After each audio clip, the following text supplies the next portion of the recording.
Good evening. I'm Warren Hogue, IPI's Senior Advisor for External Relations, and I'm pleased to welcome you to this policy forum entitled Global Shifts, Global Money, New Threats and Opportunities for Fragile States. It's co-sponsored by IPI and the Organization for Economic Cooperation and Development, the OECD. As your invitation declared, globalization has brought both opportunities for and threats to prosperity and security, and fragile states in particular tend to have little capacity and power to manage the risks involved. The past 5 years have been especially tumultuous for fragile states because of the 2008 food, fuel, and financial crisis and the Arab uprisings that began in 2011. This event aims to improve our understanding of the global dimension of fragility so that we can take more effective action. And to that end, we will be drawing on the findings of recent OECD studies, the 2012 Think Global, Act Global, and 2012 Research Flows to Fragile States reports. Among the questions we'll be seeking to answer is how can fragile states better manage the risks of globalization that result from large transactional markets for drugs, security, and ideas, and what external resources do fragile states have at their disposal, and how can they be harnessed for development? You have the biographies of our speakers and discussants in your papers, so I will just mention them by name and title here.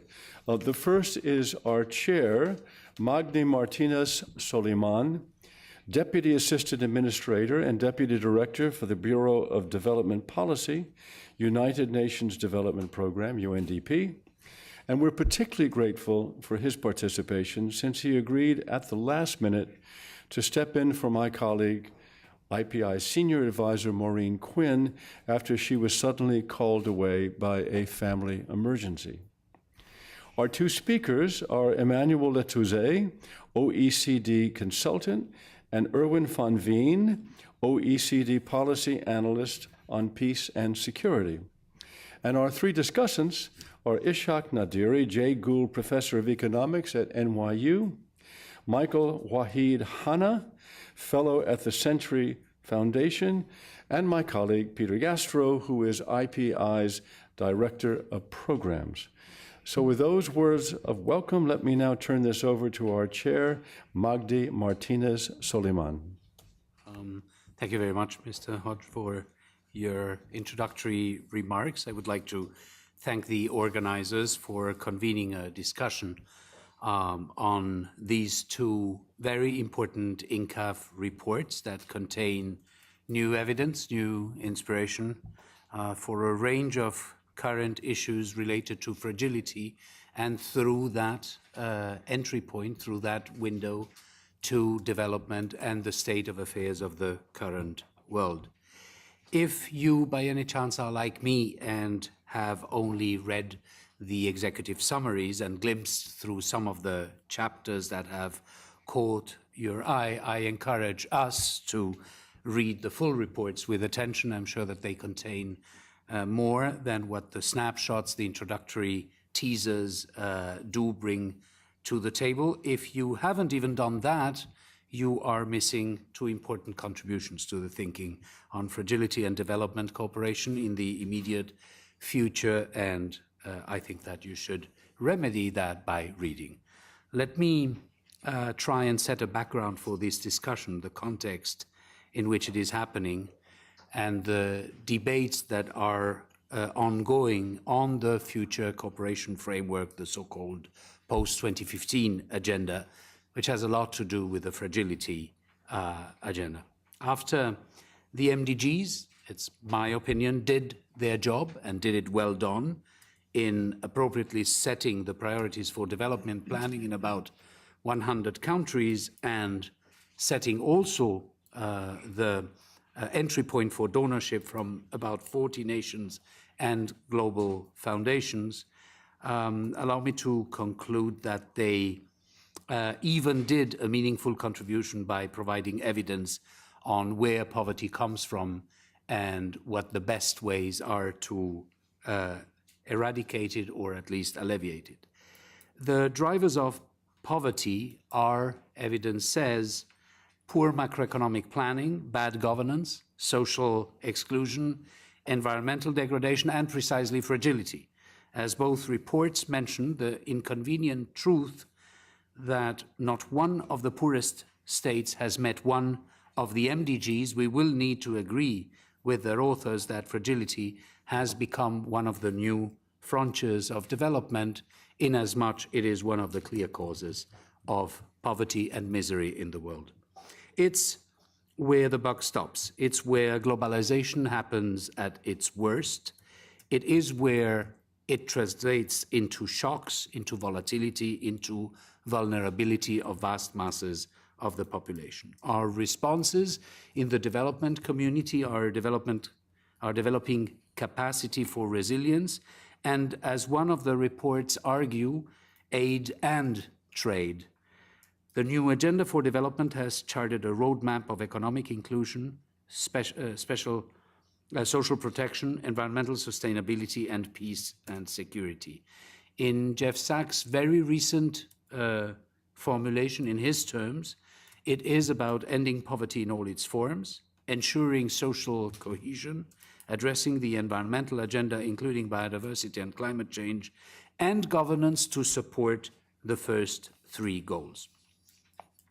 Let me pick and choose a few of the findings that I have found particularly telling in the reports. One of them, in the Thinking Global report on growth and wealth, and I would like to qualify this finding with a comment on the quality of growth. In a very recent UNDP, ILO, JICA international consultations on employment and growth that took place in Tokyo, I was in a similar position debating on a panel with the governor of the Mongolian Central Bank, who was explaining to us the effect on human development in his country of the highest growth rate on the planet, around 17%. This unheard staggering economic capacity to grow in GDP terms was, in his words, producing a lot of employment for British and Canadian engineers, for Russian and Chinese blue-collar workforce, a spiral of urban violence, inflation and price hikes in Ulaanbaatar, and a tense rivalry between Mongolia's traditional donors, who had now become the ambassadors of respective mining and other extractive industries. So there is indeed growth that translates into shared wealth, and growth that deepens inequalities, another of the concepts that comes up in the two reports very frequently. A second remark on the global factors that the report Thinking Global identifies: migration and demographic shifts, a topic that is particularly mentioned when talking about the Arab Spring. I just arrived here in New York a few months back after a tour of duty as the UN resident coordinator in Mexico, a country that is known for meeting all the demographic shifts that are being discussed in the context of the new development agenda.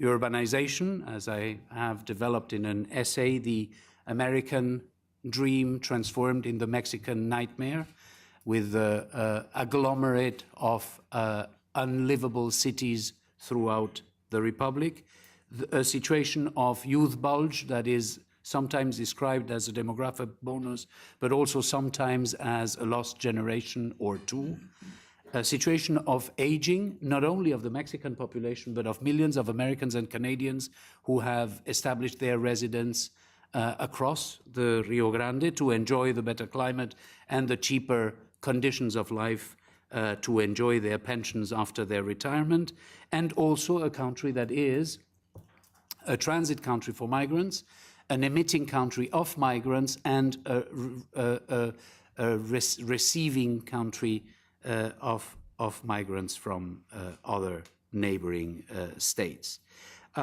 Indeed, it is a situation where we find all the elements that are described in the report, and we think that certainly the issue of youth and employment is very much there as an element of fragility. Nothing reignites a war like tens of thousands of ex-combatants without jobs. Both INCAF reports document the changing conditions for development assistance in today's world. I found them particularly innovative in the way they describe some of the characteristics. For instance, they demonstrate the growing importance of middle-income countries, an unexpected new home to fragility as they have become the epitome of inequality, of social inequality. Countries in the Arab world, Latin America, and the east of Europe, says one of the reports, need international support to address questions related to justice, security, and political transitions, but they do not depend on aid in the same way as traditional aid recipients used to do. Talking about aid and traditional donors, the Resource Flows report brings an interesting new factor of volatility to bear, the volatility of aid, produced by donors that concentrate an entire country's main cooperation flows and whose support suddenly dwindles or fades away. As the report eloquently states, each of the fragile states has had at least one aid shock in the past 10 years. So there's not only shocks in the economy or shocks due to climate vulnerabilities, but also shocks due to aid or the sudden withdrawal thereof. Two last comments, one on the contaminating capacity of fragility in an interconnected and global world. Fragility goes viral, and if I may say that Mali is the last example of that, where we witness the connection between fundamentalism, terrorism, drug trafficking, and political and military instability.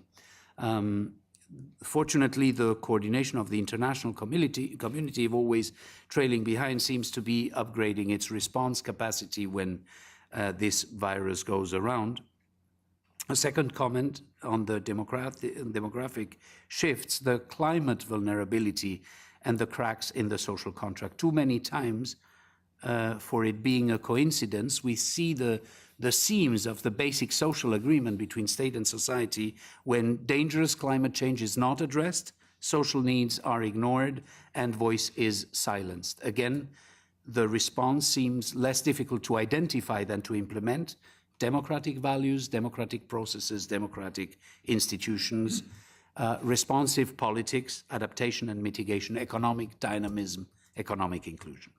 The two INCAF reports also highlight, as has the Arab Spring precisely, that development is not just about economics and social progress, but about institutions and inclusive politics, about voice and accountability, about decency in public office. I very much like the area of convergence of one of the reports called the power of ideas and legitimacy. It is what in the development policy area we call the power of the right advice. As Madeleine Albright used to say, democracy, the most legitimate system of government invented to date, is not only the right thing to do, it also works. With these remarks, let me hand over to Mr. Emmanuel Letouzé. I have asked both speakers whether they wanted to invest the time of their bios in their presentations or for me to read them out. It seems that IPI has organized this as ever spotlessly, so you have them in your hands. Please apologize if I don't do the reading for you. You have the floor, sir.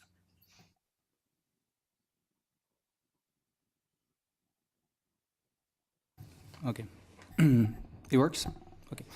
All right, thank you. So, first of all, I want to thank briefly but sincerely IPI for hosting the event and for organizing it. It was really a pleasure working with them, everybody. Thank you.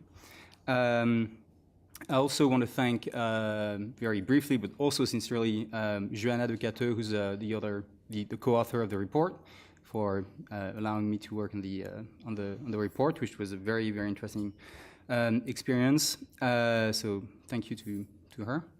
So speaking of Joanna, so we actually, Joanna and I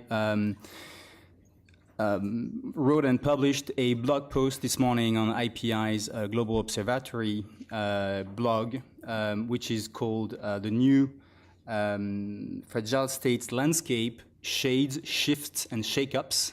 So you see the alliteration. And this blog post is going to structure my remarks.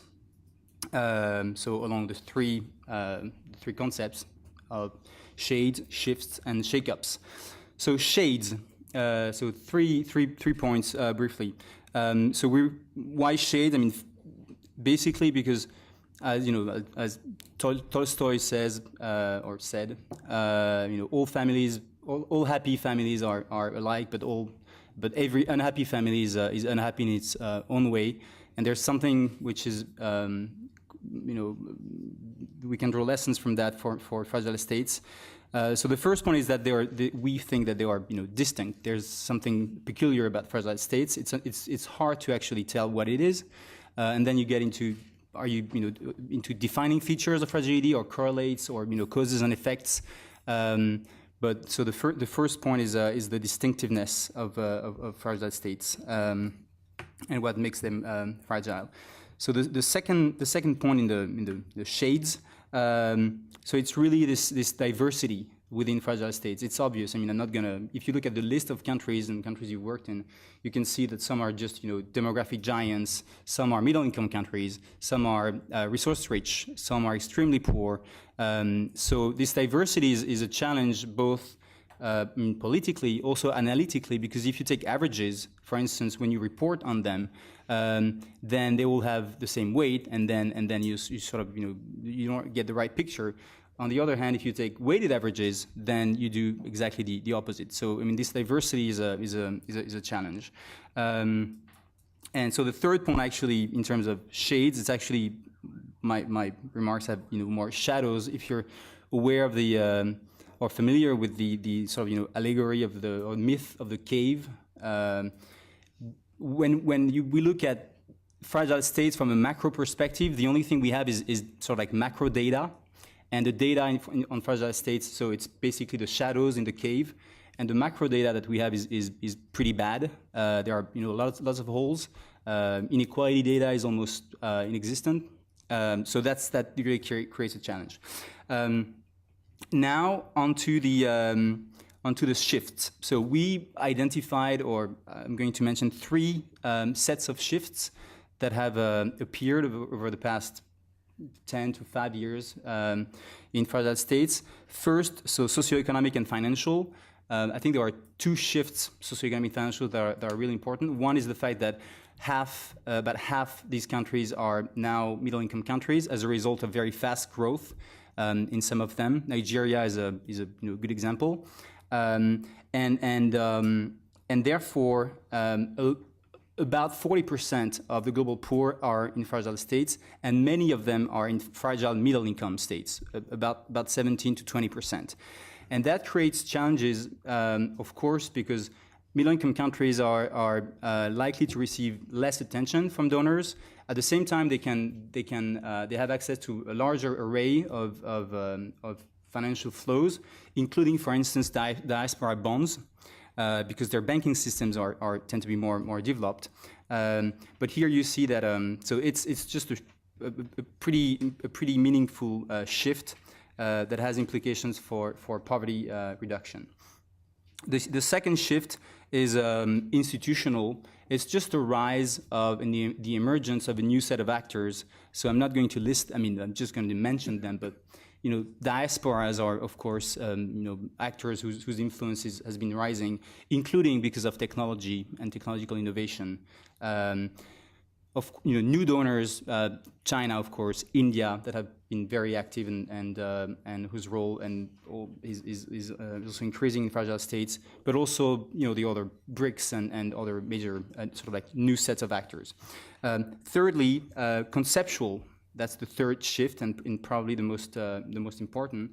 It's this notion that we have to, or we're making the argument that we have to sort of move away from a thin conceptualization of fragility, which is centered on good governance, to put it simply, and that is really concerned with efficiency, with conformity, with stability, towards a thicker conceptualization that is centered around the nature and strength of the social contract, with this idea that what makes a country fragile in a sense is when the state is unable to meet or manage the expectations of its citizens.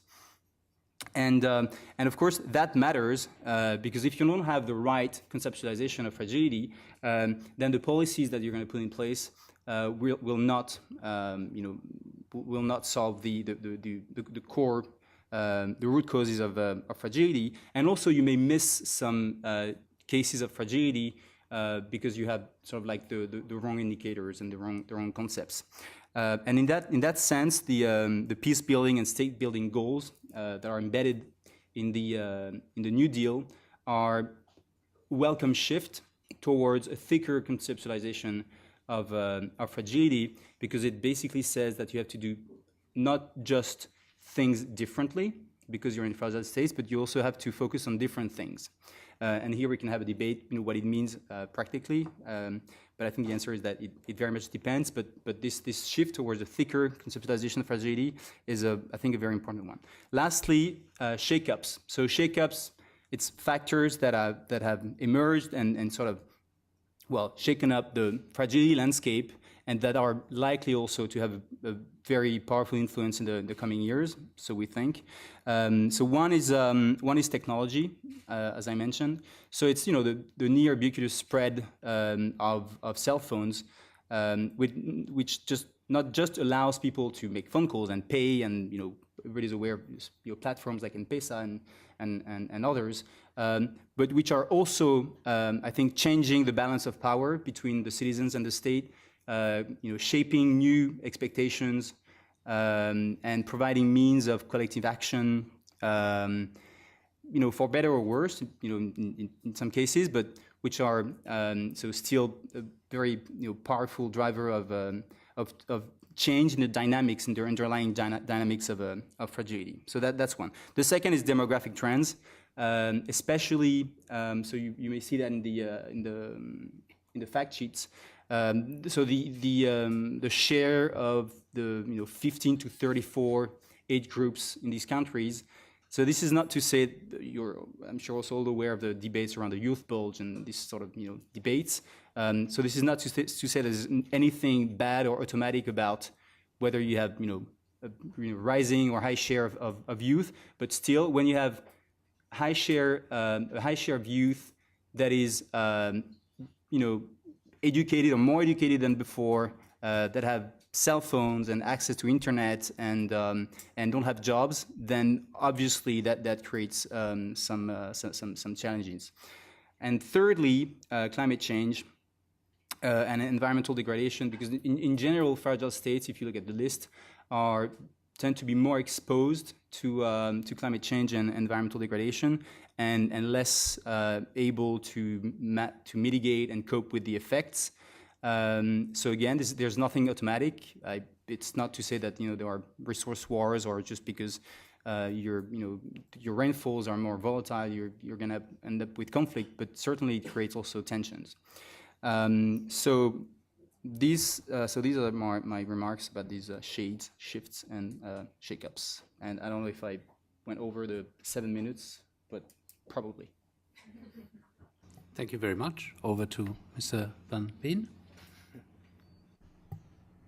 Well, thank you very much, and good evening, everybody. It's really a pleasure to be here with you tonight, and I'm very appreciative of the International Peace Institute offering us this opportunity for some, shall we say, transatlantic engagement. And I think there are very few places that beat New York for its combination of politics, policy, and research. So it's really a pleasure. And I think if we are talking tonight about sort of external influences on fragility and conflict, and Emmanuel just spoke about sort of the more quantitative dimension in terms of resource flows, I'll be talking a little bit more about, let's say, the qualitative side of the equation. And I'll speak for a few minutes on the global dimension of fragility. And I will argue that many conflict-affected and fragile states are in a way prisoners of globalization. We all know that sort of international processes and developments profoundly influence the ability of countries to stay safe, grow, and cooperate. But the question is, do fragile states really have the voice and capacity to engage productively with the opportunities of globalization? And are they perhaps overexposed to its risks? And let me give you two examples to illustrate what I mean. In Kosovo, for instance, a very straightforward program of liberalization about a decade after the conflict has led to unemployment of about 50%, poverty rates around 40%, incredibly set against the backdrop of a rising GDP. And this liberalization program was very much driven by external actors, the international financial institutions and donors, with very little regard for the Kosovar domestic political economy or its institutional capability. Another example, Central America remains caught up, I think, in an unwinnable war against drugs, because as long as demand remains high, the profits are there, supply will continue to be provided. And yet the international framework or the international policy against drugs denies this basic law of economics to the detriment and the insecurity of millions in the region. So it is because such global factors that influence conflict and fragility, whether it is our fixed belief in the benefits of liberalization or the international approach to drugs, are hardly examined in an interdisciplinary manner, that we set up a project to look at this in a little bit more detail. And we've dubbed these influences, if you want, global factors. And by that we mean influences that originate mainly at the international level and then gradually work their way into national economies and political systems. And the report that you found at the entrance has been the result of this. It's in draft for consultation, and that's one of the reasons of being here tonight, to hear what you think of it. And the best way to describe it, I think, is provocative food for thought. That's what it is. There are many things it doesn't do. It doesn't talk about climate change, for instance, doesn't talk about natural disasters, but it does provide some initial answers to three main questions. And the first is, how do 8 specific global factors influence conflict and fragility? And the ones we've looked at, and bear with me because it's kind of a long list, they circle around economic liberalization processes, international trade, post-conflict aid, migration from fragile states to other fragile states, the spread of radical ideas, organized crime, of course, international markets for security services, and international engagement with non-state armed groups. So those are sort of the 8 issues we looked at in this work. And for all factors, we examined how they work their way into national political economies from an international starting point. And let me just give you one example. If we look at international trade, for instance, it turns out that fragile states account for 15% of the world's exports, for 15% of the world population, but only 2% of the world's exports. And that's really interesting. It also turns out that, removal of remaining tariffs, simplification of existing preferential access schemes, and international help in overcoming non-tariff barriers would generate about an additional 2 billion in revenue for fragile states. So this is not a small amount of money. The second question we looked at as part of this work is, how do these 8 issues, these 8 global factors, interact with each other? And our chairman already referenced this. We identified what we've called 4 areas of convergence. How do criminal issues, non-state armed groups issues, economic liberalization, etc., how do they intersect, for instance? And these 4 areas circle around 4 very important topics, I think. They're around the difficulty of generating growth in fragile states, where we see that a number of these factors come together in a very negative way, and I'll talk about that a little bit more in a second. The very pervasive influence of multi-purpose networks on the political economies of these countries. The failure of regulation, as we know it, of course, as a result of generally weak systems to regulate, enforce, etc. And finally, the power of ideas on governance and social cohesion. So the spread of ideas, how do you get external influences and ideas, and what impact do they have on conflict and fragility? So to give you an example around sort of growing out of fragility, what we see from the analysis that this is a pretty difficult business because some of these factors that I mentioned come together to prevent it.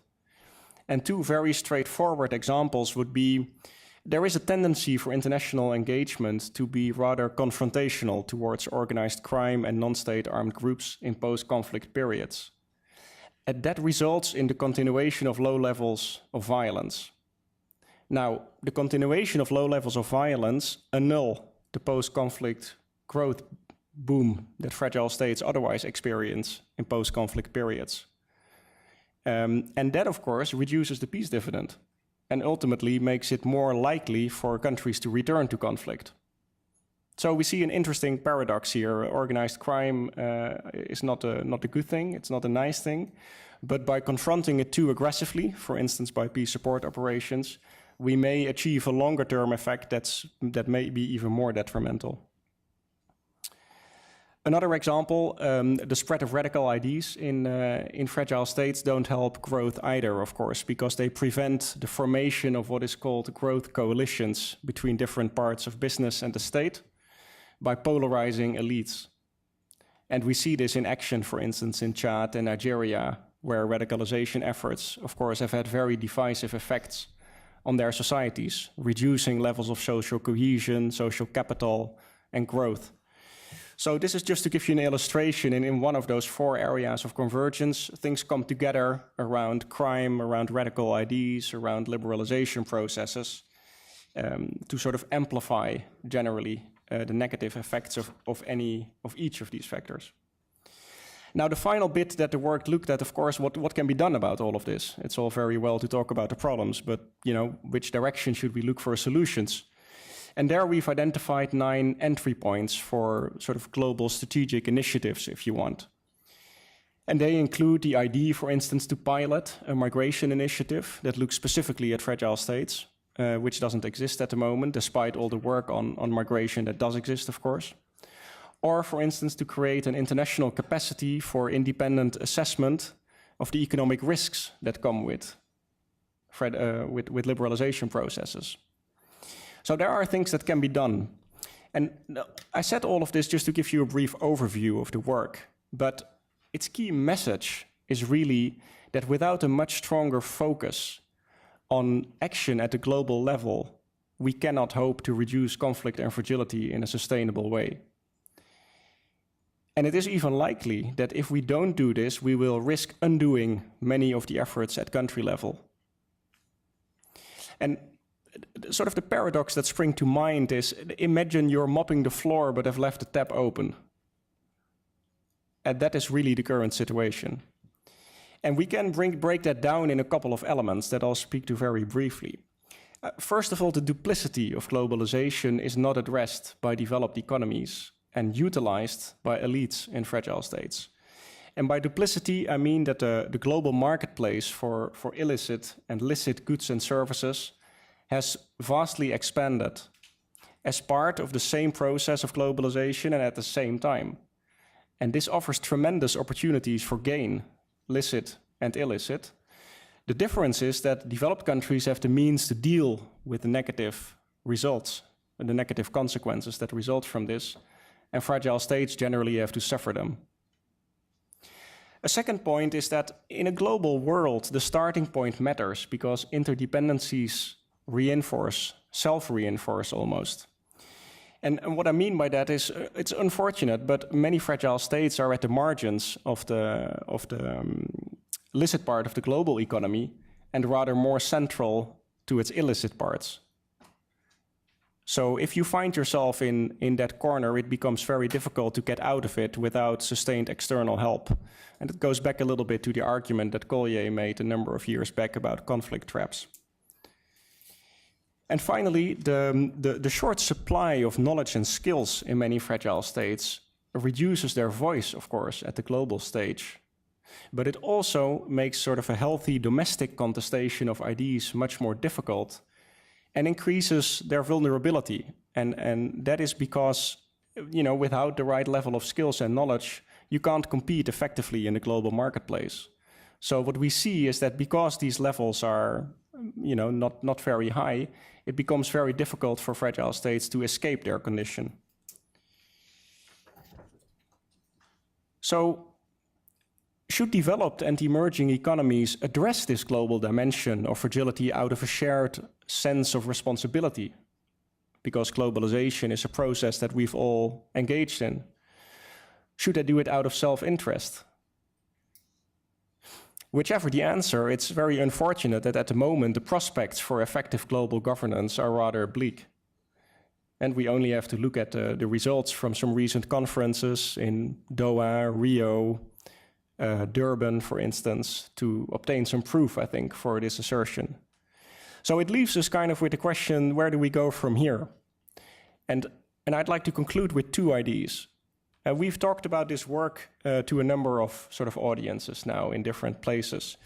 And the key issue that comes up time and again is the harm that the current approach to drugs does internationally.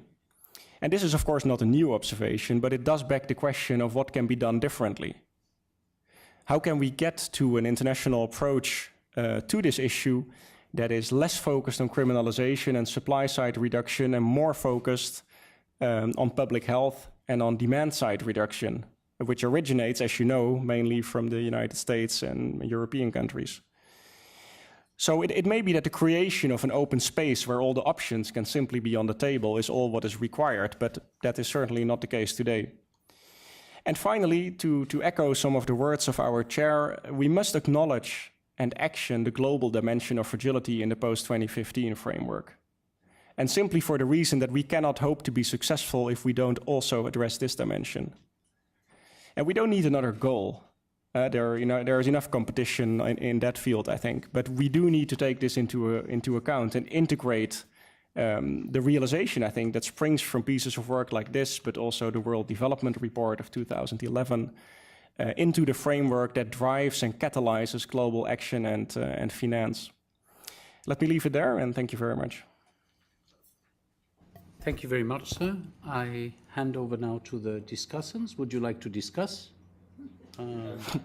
what has been said? Professor Naderi, would you like to start with some remarks? 5-7 minutes is good. I read the documents that was sent to me, and they were all the right things have been said, and the right proposals have been made. And I want to take a slightly different view and hopefully contribute to this discussion. The issue of diversity was mentioned, that there are fragile and different kind of fragility, and there is an index of fragility that has been published, and a study that has done an economist approach, which called econometrics and so forth, finds the following for this group of fragile states, and there's a large number of countries.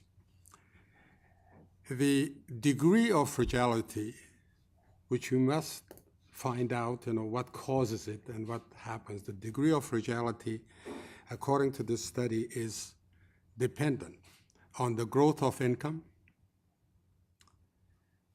the form of the government, the presence or lack of law and order, political terror and shocks of the kind that comes up, the absence or slow growth of education, inequality of income, civil wars, the degree of urbanization, and the colonial history of the countries, as well as the regional differences, because if you're in Africa or Middle East or some places in the post-Soviet area, Latin America and so forth, these things matter. So the question which arises from this thing, that the degree of fragility depends on a fairly large scale of these activities. Second point which I want to make, that maybe the OECD and they can take a look at this thing, perhaps maybe useful for them. The globalization is not only in the way we are thinking about that is economics. Globalization takes political globalization, as well as the security issue, and also economics and force of ideas. This contributes to fragility because, for example, we are asking every country to democratize. Why not for women's rights, children's rights, so forth, so on? These things are important things to have. We are asking many of them to culturally change because we interfere in the social fabric of those countries. And the question is that change is very difficult for a human being. In fact, throughout history, human beings have condemned progress, but we have submitted grudgingly to it. So if you ask a country which is almost in the medieval exercise of religion or what else to come and join us because we want to globalize, and it's good for you to do this, this is going to be very tough and very expensive. The other point which I want to make is that the issue is not so much about the flow of aid to these countries, it's the incompetence of implementation.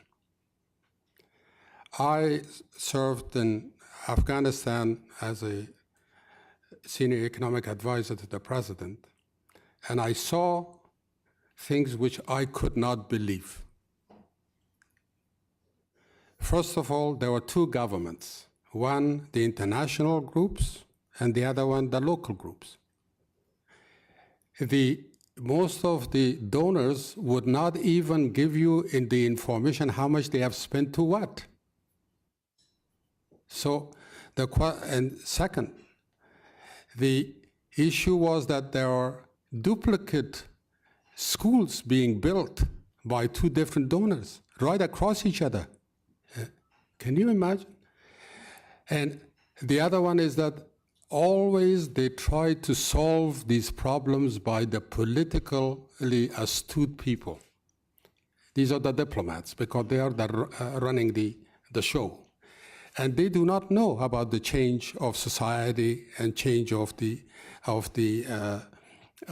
what makes it, and that the fact is that political systems, however you want to make it stable, will not remain stable once the population finds what its problem is.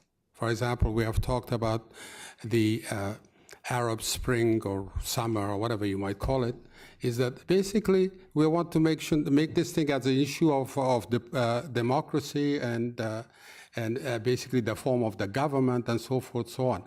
The basic fact of it is that millions of kids in North Africa are unemployed. They see through this mechanisms of international the telecommunication and many other things what their life is and what their life of the others are and so forth, so on. And which government is able to really address that, no matter what their philosophy, whether it be Muslim Brotherhood or somebody else and so forth, so on. So The other aspect of it, which is very important, there should be a great deal of investment by increasing the right capacity in these fragile states. There are actually, I would claim, and my other colleagues may take me on this issue, is that there are no governments. These are governments in the making, because you have to compare what can they deliver. Not the fact that it has a president and a vice president and so forth, so on. The question is, what is its capability to deliver, even if you give them money? And moreover, some of these fragile states cannot do the job by relying on its own government.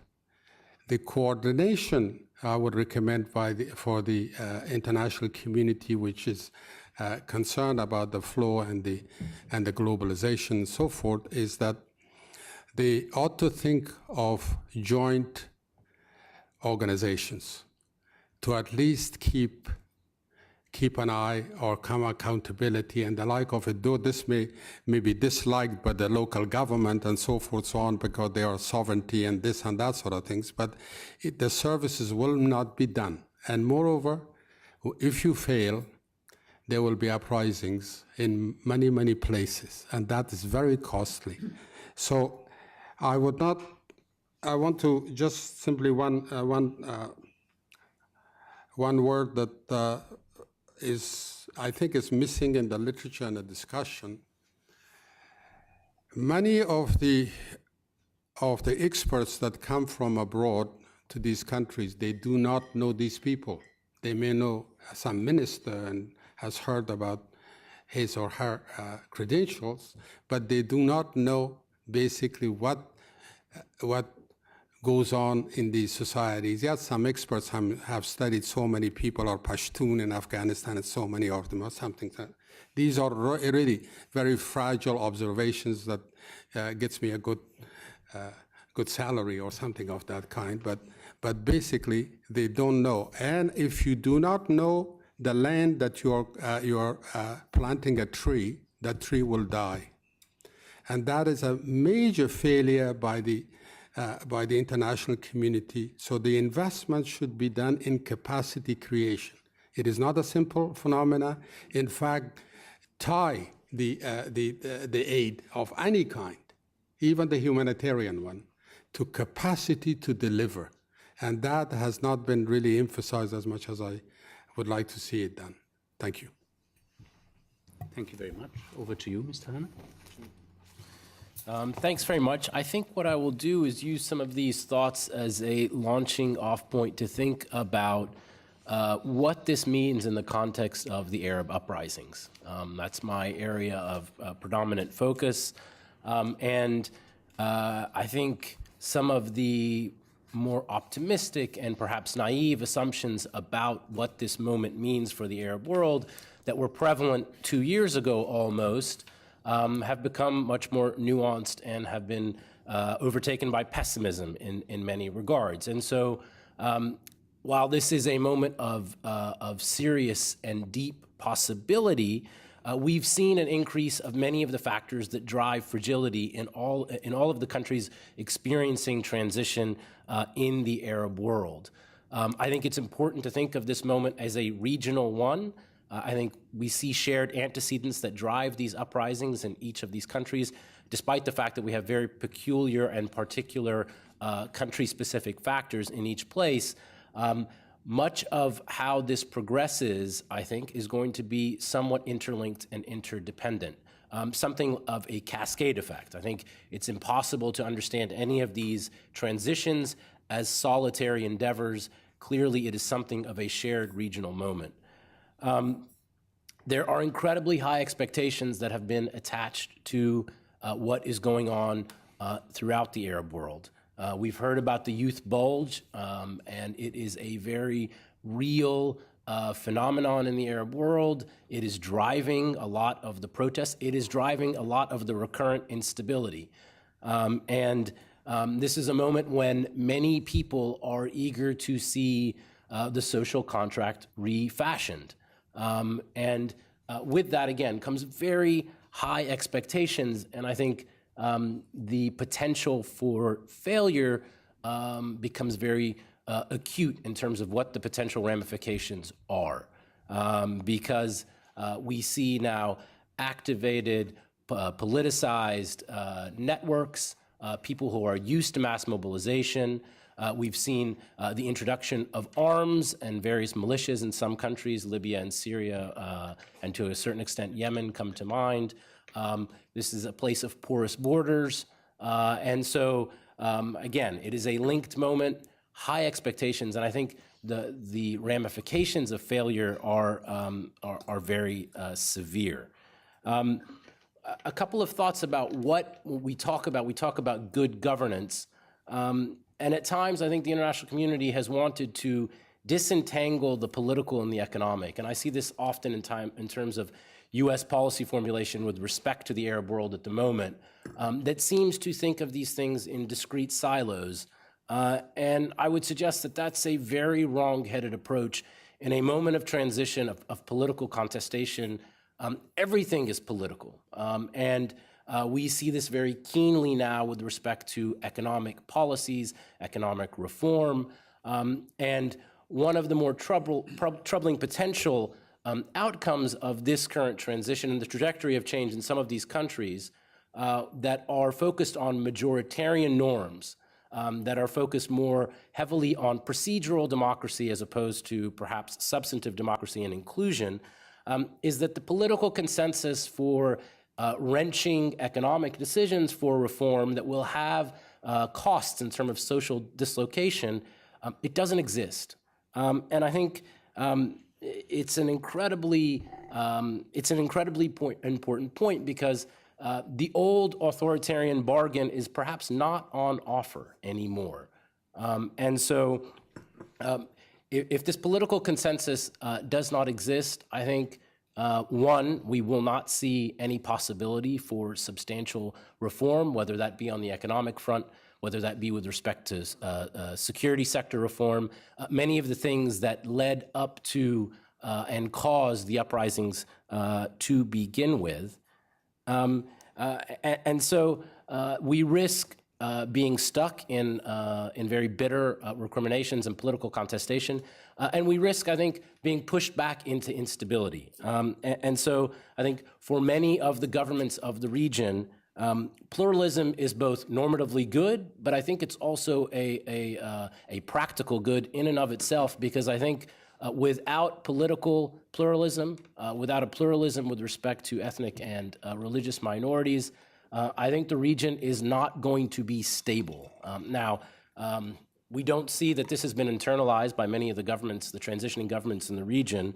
And I think this is a place where the international community does have a role, perhaps not to hector, but I think to point out and perhaps in many instances to condition the flow of aid and support, whether that be in financial terms or diplomatic, on more inclusive norms, because I think we will not see stability. The old authoritarian model is not on offer anymore. And I think stigmatized, marginalized groups are politicized in a way that makes that kind of process perhaps, will inevitably fail. And if I look at what that would mean in the Arab world, there's often an assumption now that failure at the delivery of good governance, efficient governance and economic growth, now that we have procedural aspects of democracy in place, will mean that these governments are simply kicked out. That now that your performance is being evaluated and that you will be judged at the ballot box, your performance will determine your political future. I think there's an aspect of that that is certainly and obviously true, but I think the dark side to what economic failure means in all of these societies is that it will privilege the most reactionary and obscurantist trends and themes within each and every country. We see the Salafis as a very difficult presence to deal with in all of these transitioning societies. And I think governments who fail at economics, I think, will turn to culture. And that is not a very pretty picture to imagine. Clearly, a time of increasing economic disenfranchisement is not going to be a moment where pluralistic politics really even have a chance. Now, that seems unremittingly grim. I would say, just to end on one note, and that is that the old modes of thinking and working were a failure. They were leading in many of the same places that we now worry about: stagnation, malaise, the repression of various groups was leading to radicalized thought. And so I think we shouldn't feel nostalgia for that old age and the old modes of doing business.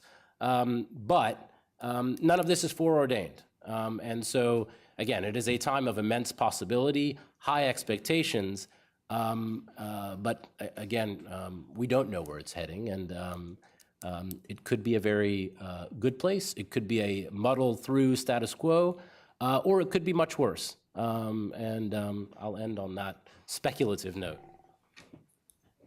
Thank you very much. And last but not least, our host, Mr. Gastro. Thank you very much. One of our speakers, Erwin van Veen, referred to the global dimension of fragility, and I think correctly stated that many fragile states are prisoners of globalization. Now, one of the direct consequences of globalization is the significant expansion of transnational organized crime and illicit global networks, particularly in fragile states. Developed states manage to somehow keep a grip on illicit networks. They're not solving the problem. It is a serious problem, but they have a grip on it. Whilst in fragile states, the capacity, sometimes the political will to do so is just not there.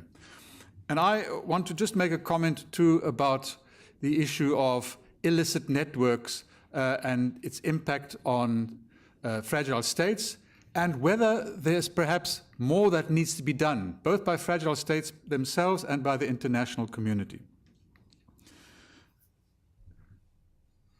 It's ironical that the reason why international communication, trade, telecommunication has expanded so significantly, the illicit ones, is because international boundaries and borders and obstacles have been removed. The flip side of that coin is that organized crime and illicit networks do the same. Except that legitimate trade has to stick to and abide by international norms, laws, and boundaries. So you have a situation where global illicit networks operate across borders without any border control, without any obstacles, whilst the response that is being formulated to counter that is largely and overwhelmingly determined by national interest. Let me put it this way. The Westphalian state concept, where your borders and your national terrain constitutes a sovereign state, and the slightest compromise is seen as a sign of weakness, is the biggest enemy of effective global action against illicit networks and against global negative influences.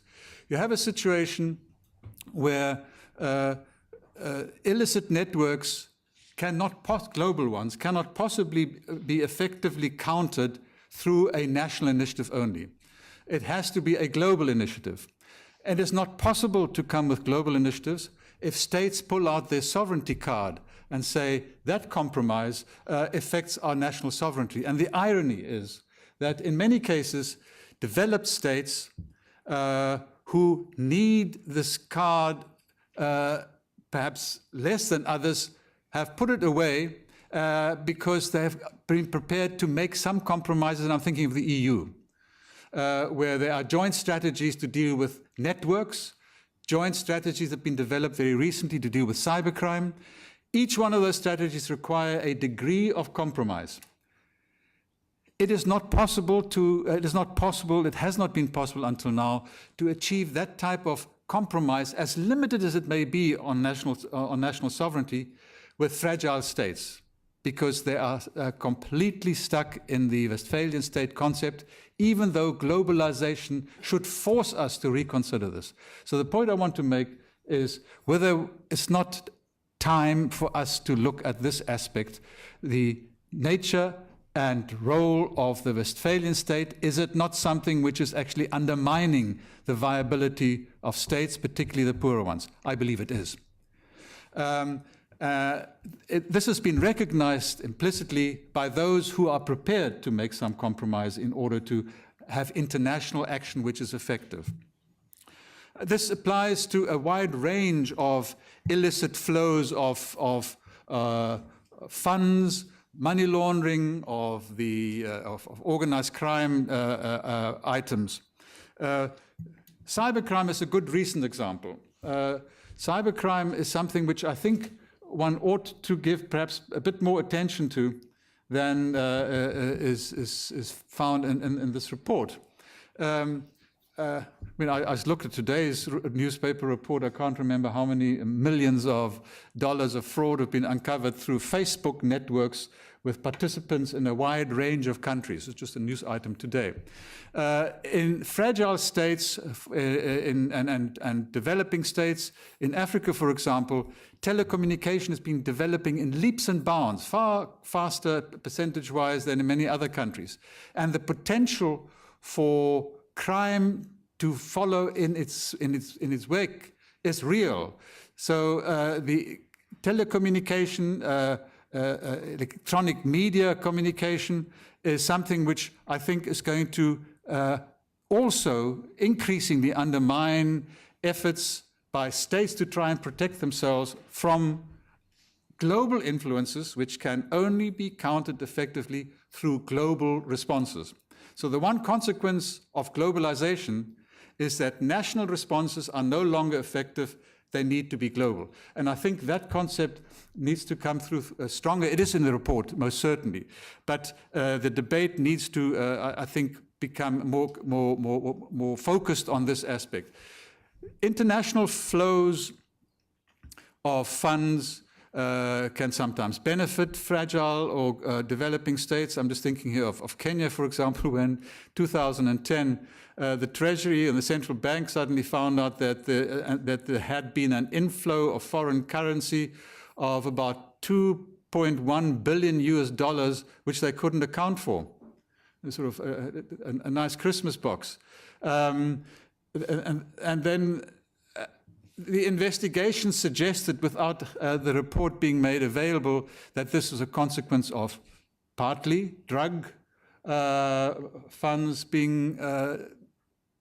money being laundered into Kenya, about 100 million, piracy money from Somalia, but also expatriates sending money through Kenya. And I'm saying that in this case, on the face of it, it looks like a bonus, but it severely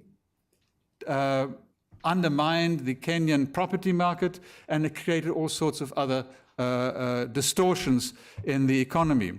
Fragile states are not in a position to effectively deal with money laundering or organized crime. And you have a situation where the capacity of those who have a grip on organized crime to some extent in the developed world is being strengthened through increasing cooperation between them, not only in the EU, but developed states tend to find it easier to collaborate on issues relating to illicit global networks in order to counter them, whilst the fragile states are not part of that privileged group, that privileged club. You have a development, I see it globally, I believe, where the two, if I can very generally put them into two groups, which is unrealistic, but the developed capacity countries and the fragile developing countries, they are moving further and further apart. It's like a V-shaped as far as their capacity is concerned to deal with illicit global networks and the undermining force which it has for governance, for the economy, for justice, and for peace. And for peace. Those are just a few comments for focusing really on the illicit network aspect only. Thank you very much. Perhaps two points before giving the floor to the audience. One, very much to your point, Mr. Castro, is that in the experience that we have in Latin America, Mr. Van Veen also made that point, the national responses to global threats have resulted in one country's success in the drug and war becoming another country's drama. And that is because the lack of coordination of the response, it's like trying to squeeze a balloon. When you squeeze one end, the other end just bulges. And one point that I haven't seen the discussants or the presenters address, but that I found very original and very innovative in the reports, is the idea not only of fragile states, but of fragile provinces, I think it is called. When we see what is happening today in Mali, or when we see that parts of a territory become fragile in the context of a Westphalian state that maintains control over 60% or 70% of its territory and population, but suddenly there is a part thereof that spins out of control, I think that the concept of fragile provinces is particularly helpful and particularly ductile for our analysis. Over to you, ladies and gentlemen, for any questions you may have. I see already a few hands, so you are first, madam.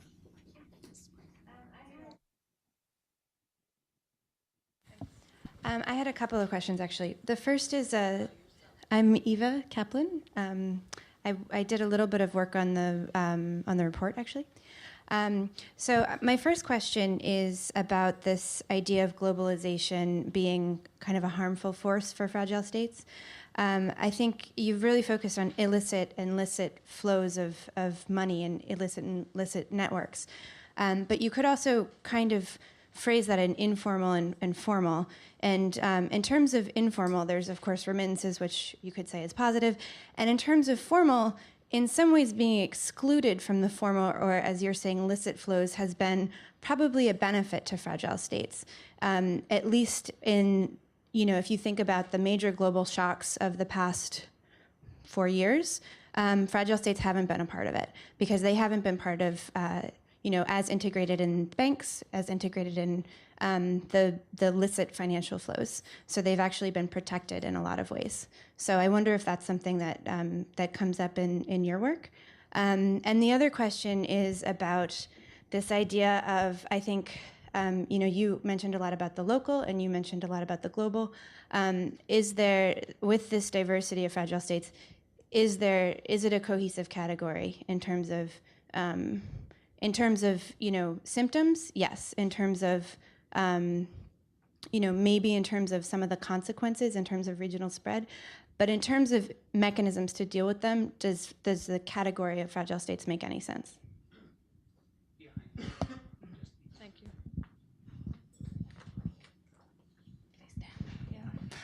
Yeah, my name is Ilka Ritter. I work here with UNDESA on International Tax Cooperation. And I also wanted to ask a question about illicit financial flows. I wanted to know a little bit more about how illicit financial flows differ between fragile states and developing states. And I also wanted to go back to the title of today's event, where you also were supposed to talk about opportunities for fragile states. And I've basically just heard threats and not so much about opportunities, so maybe you could add to that. Thanks. Did you have one? Yes. Hi, my name is JD Gacho. I'm interested in the connections between fragile states and their debt burdens. If there's any connection between those and, if they're middle-income countries or low-income countries, if they're taking on significant debt burdens and if that's keeping them in a fragile state. Thank you.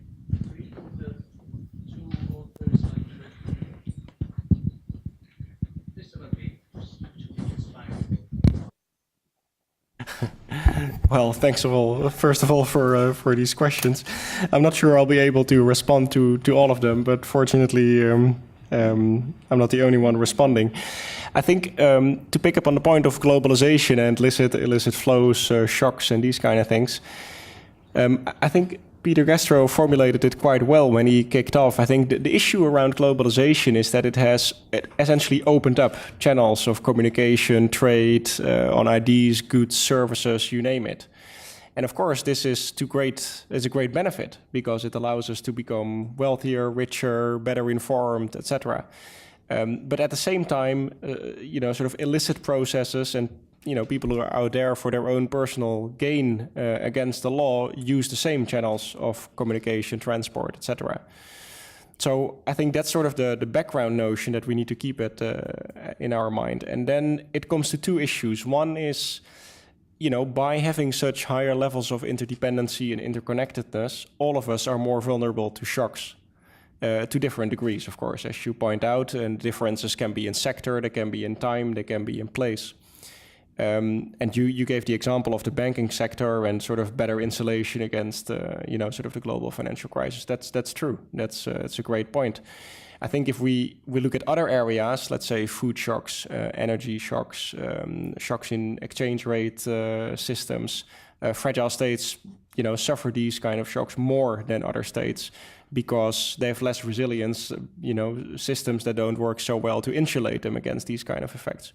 So I guess it depends very much where you look, but across, I think, a number of these areas, I think it's probably safe to say that they're much more at risk than countries with more sort of developed institutional systems and better ways to sort of mitigate these risks over time.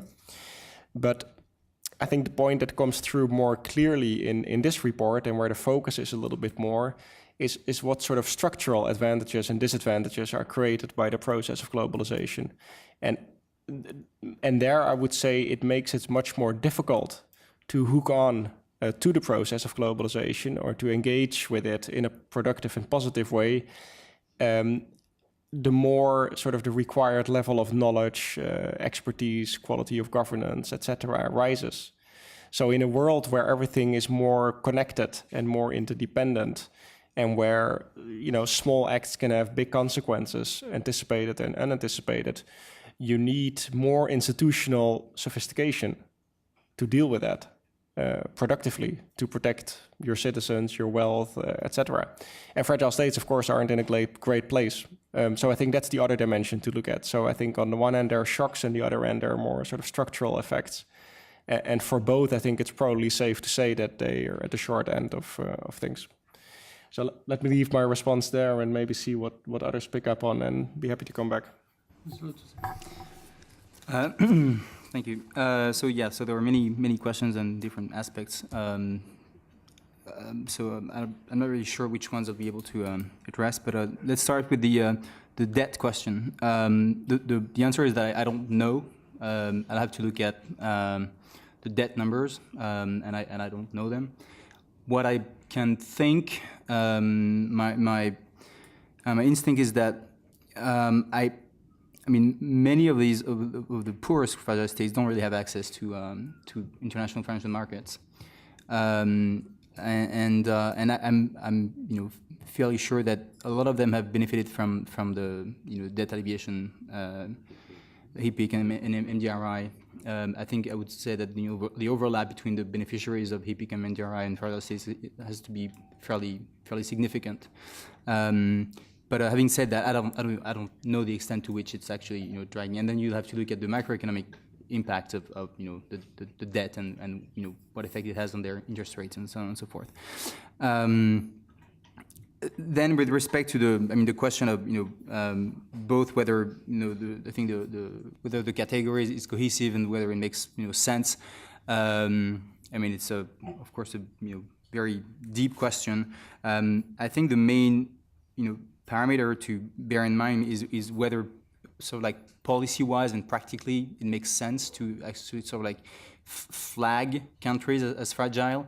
So yesterday at the bank we had this comment by World Bank staff saying that there was this risk of also of stigma, that you would tell you project this image, oh, this country is fragile, therefore you should not invest. I think at the margin it's true, but I don't think in cases of the case of Afghanistan or the DRC, I don't think it's what really drives up or down FDI. But that's a somewhat different point. But I do think that they share sort of like distinct features that that make it useful to think of them in terms of fragile, and of understanding that it's not a set, a set, that the set of fragile states is not set in stone, but that you may have to devise and implement policies that somewhat differ in some ways. So whether it's doing different things or doing things differently in fragile states as in others, poor but otherwise stable countries. So in that sense, I think it sort of makes sense to have the list. And one way, some evidence, if you will, of the fact that it does make sense is that to answer the other question. Is that the New Deal is not something that developed countries have come up with. It's actually coming from fragile states themselves. This group of the G7, the so-called G7 plus, and I think some of them don't like to be referred to as fragile states, but others don't really mind. But the fact is that this peace building and so the PSGs.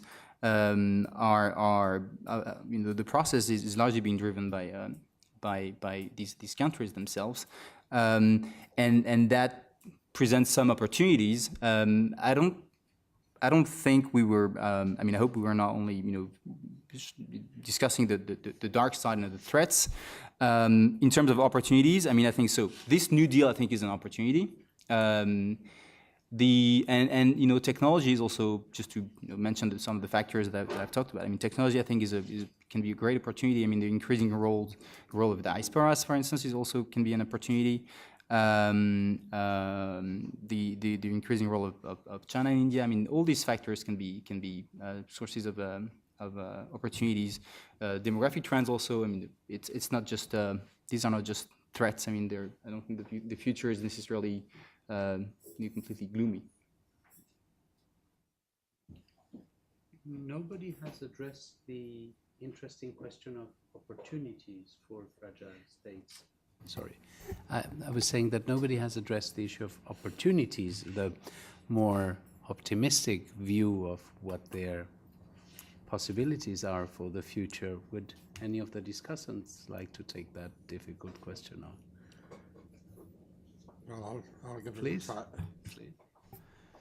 The question which was raised here, I'll include that one with the opportunities as well.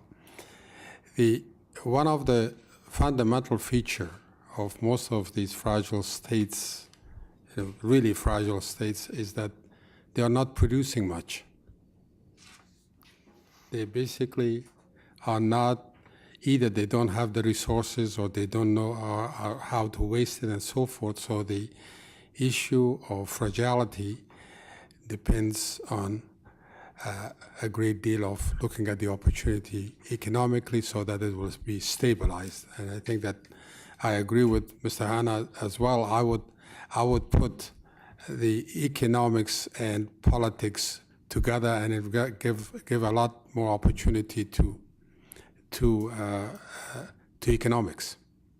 But that is not where the emphasis often is. It is the economic opportunities are the one that differs from place to place, can come about, and that can be looked at, and the investment that comes from abroad or domestically should be zeroing in on the long-term potentialities of that possibility. So it may differ, but there are a great deal of opportunities, but nonetheless, it will be specific to every country. The other issue which my fellow discussant mentioned, that the fragile states being caught in the Westphalian state, they cannot protect themselves from these global networks of criminality and illicit activities.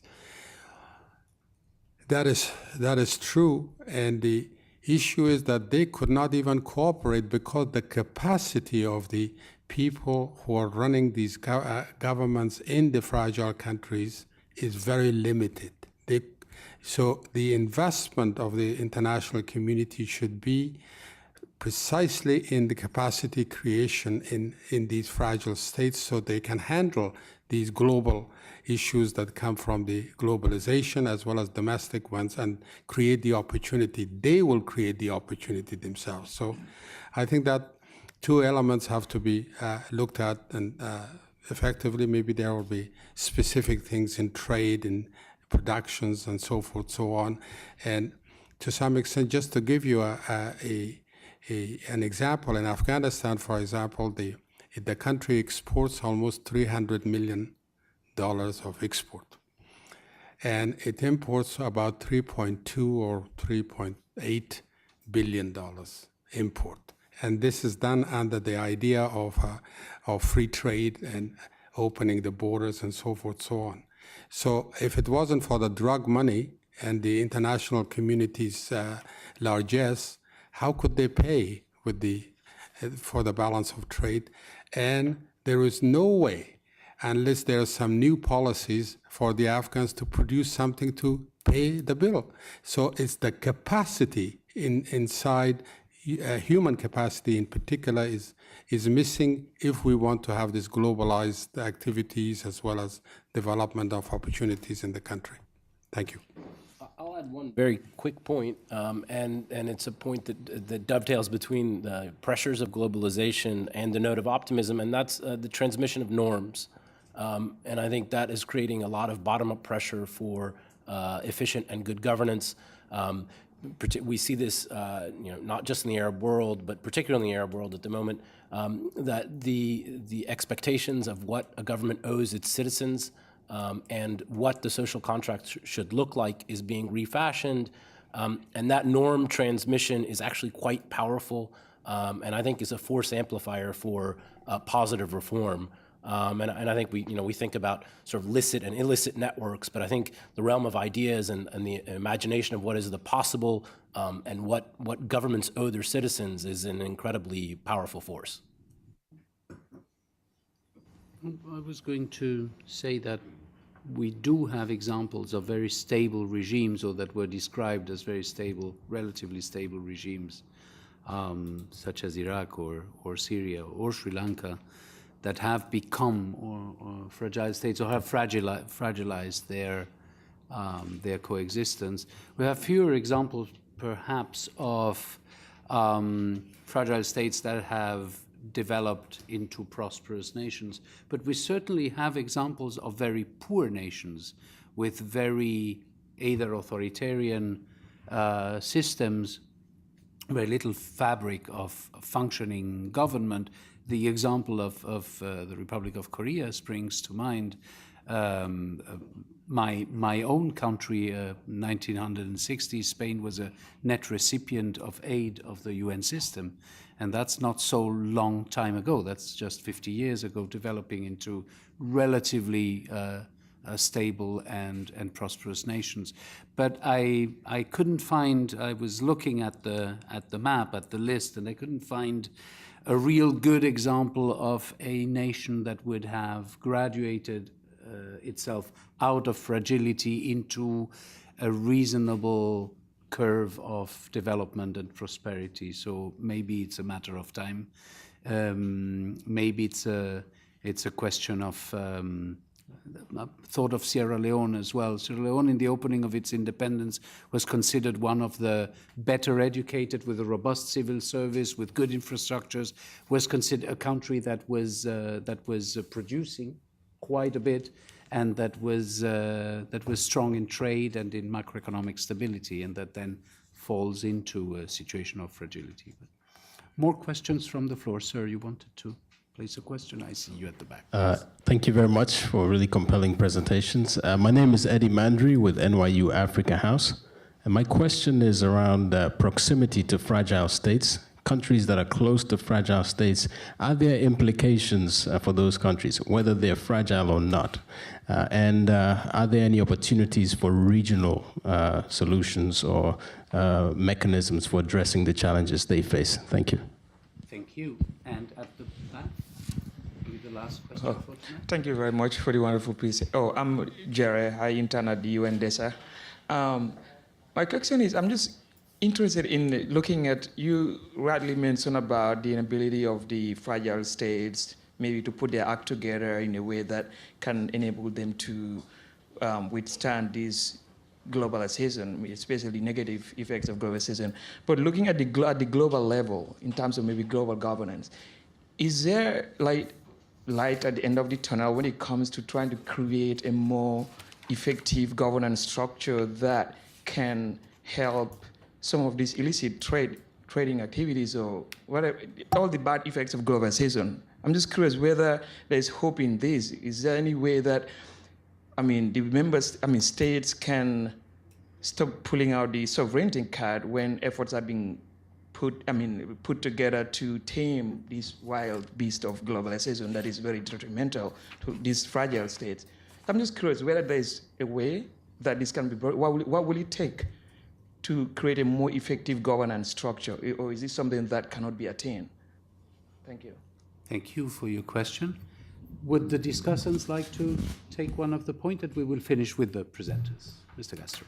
It seems to me that where there are countries that share norms, level of development, income and prosperity, and political systems, they find it easier to reach agreement, to have joint action to tackle joint problems with a degree of compromise as far as sovereignty is concerned, and again refer to the European Union.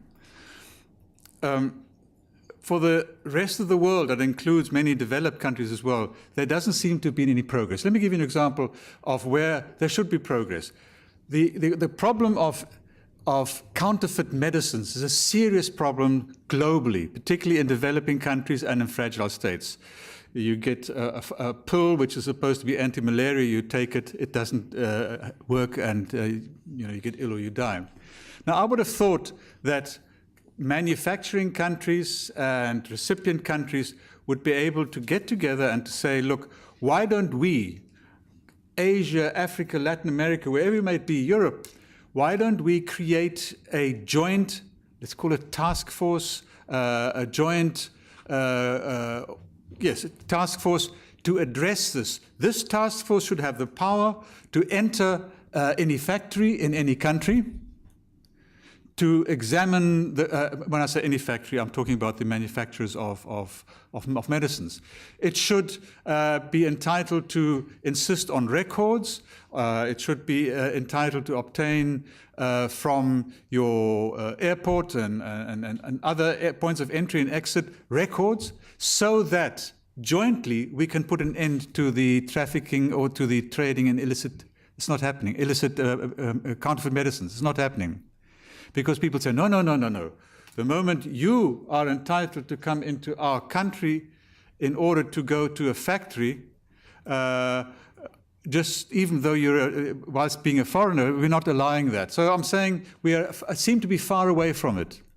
We seem to be far away from it, from where joint action is being taken, because countries are prepared to compromise, even if it's a minute compromise on their own national sovereignty. The debate needs to take place, and I think my view is that increasingly, if it's correct, one should have a public which accepts that the nation-state concept as it existed over the last few centuries has been overtaken in many respects. No one is saying do away with national sovereignty. All one is saying let's start to make some compromises in order to protect the interests of a wider group of people. But at the moment, there is not much progress. Mr. Hanna, Professor Naderi? No? I just wanted to answer the question. Being in the vicinity or near a failed state or fragile state has consequences. For example, again, I use the Afghanistan because that's the easiest one. Pakistan there's a spillover on Pakistan. It's on all neighbors and the like of it. For example, the expansion of the basically illicit drug and so forth, so on in all countries and so forth. So this is it expands and not only in the neighborhood, and maybe the first step to this idea might be a regional aspect of getting together to solve this problem in certain ways, and then expand to much more global sin. But again, I come back to what I've mentioned several times. You need to have the capacity to even compromise on the idea of a state.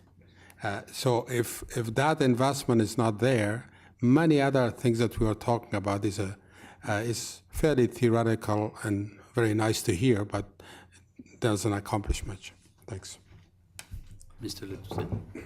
So I think there is actually an example of a country that is a post-conflict country that is not on the list, and which is Mozambique, that in a sense has sort of managed to, which is still a very poor country. I mean, just from out of memory, I think it's sort of like ranked 172nd on the HDI list, but still it's a fairly stable country.